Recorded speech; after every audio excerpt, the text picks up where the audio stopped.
Idiomatic. He's talking while I'm already annoyed. Not at him. I've gone somewhere else. Stop listening properly. I know what my body is telling me. Just under the shoulder. Upper thoracic street. Pointed out like he's showing me a route. C-spine. Chest. There. There. That same pain that runs from backbone to left arm. I know that patch better than my own back garden. Urgent, gets said, but not like a siren. I nod like I understand. But what I'm really thinking is, I used to walk 20 kilometres before breakfast. Not a big deal. Head clear. Legs doing their job. Life moving. Now, I'm measuring whether I can get out the front door without that warning shooting down my left arm. He's talking about fatigue, about pacing it, about not burning out by mid-morning. Then he drops it in. Softly, softly, catchy monkey. I want a snap, mate. I don't need a proverb like something said over a pint. I don't want softly. I want my legs back, my engine back. 2 hours, 60 kilometres, sweat, legs burning, job done. Not this half-life version. I need the thick-necked bloke I was before all this poison got poured into me. I can see him, that old version of me. He's not gone. Flat on his back in some cell inside me. Chemo put him there. Hormone jabs locked the door. I visit him every day in my head, that Cro-Magnon lump of a man I used to be, losing it. I tell him, we'll be out soon. He doesn't answer, and I hate seeing him like that. I keep trying to get him up. Come on, we've got miles to do. We've got work to put in. Dunc doesn't argue with me. He just keeps it plain. You're rinsing yourself. You're wiped out. Pay for it. Do it again. Call it discipline? He's seen this play out before. Men like me always try to win it the wrong way.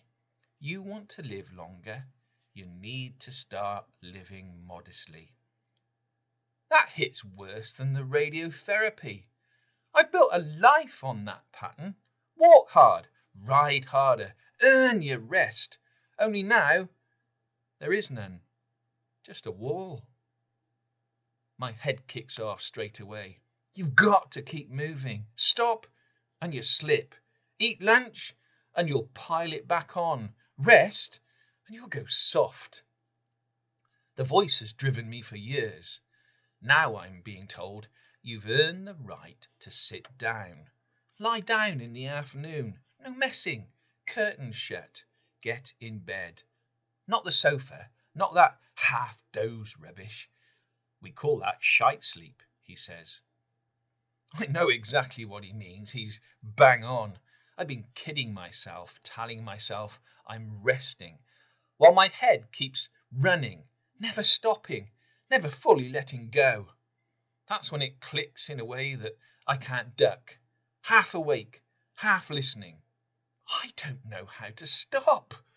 I know how to go, how to override the limit. I know how to ignore signals my body sends. I don't know how to respect it. That's exactly why I'm here. The thing that's finishing me off faster than the cancer. Palliative radiotherapy is next, targeted at the spine before it can take more than it already has. The aim is to stop things getting worse, not mending everything. That offends something in me. It feels like losing when I've always been about fixing, improving, winning. But there's Christ. Not a loopy religion, not waiting for me to sort myself out. Right here, mid-argument with reality. He didn't rush the cross. He walked into it, knowing full well what it was. No alarm, no last-minute change of plan. I'm stood there, trying to sprint my way through something that clearly can't be beaten like that. So I try it Dunc's way. Not perfectly, not flawlessly. Just try. Short walks, stopping before it bites. Get back, eat lunch. Even though my head starts up again, you don't need that, you'll regret it. Eat it anyway. Afternoon comes, and everything in me says stay up, don't give in, keep going. I go to bed, like I should. Curtains drawn, no phone, no half measures. It feels wrong, feels like failure, breaking a rule I've lived by for years. Every part says, keep going, prove something, earn the day. Something else happens. I get up an hour later, and I'm not wiped out, not flying, not fixed, but not wrecked. I've actually got something left in the tank. I hate that it works. That's new. So I do it again the next day, and the next, softly. Softly. Barely even that. Not big wins, not the old miles, not the old rides. Bits of ground coming back that I hadn't even realised I'd lost. A bit more energy in the evening. A bit less anger at my own body. A bit more room to be with Christine instead of fighting myself in front of her. Lunchtime comes. My head starts up again. Don't eat. You'll undo everything. Remember the steroids? Remember how that went? I eat anyway. Not loads, not stupid. Just enough. And the world doesn't end. That man in the cell, he's still there, but he's not the goal anymore. Softly, softly, isn't giving up. It's kissing my wife like it's the best moment of the day. I'm learning to live as I am now, without wasting time trying to be who I was. Just small movements done right. Something starts to come back. Not the old me. He's still there on the floor, and maybe he stays there. Softly, softly, catchy monkey. It's not about catching anything out there. It's about catching yourself before you run yourself into the ground again. About stopping just before you do damage, not after. Trust that step by step, inch by inch, beats bigger done badly. I hate that it's true, but it is. This slow way, this careful way, it opens things. I get more days, more time with Christine, more moments where I find Christ here in the mess of it.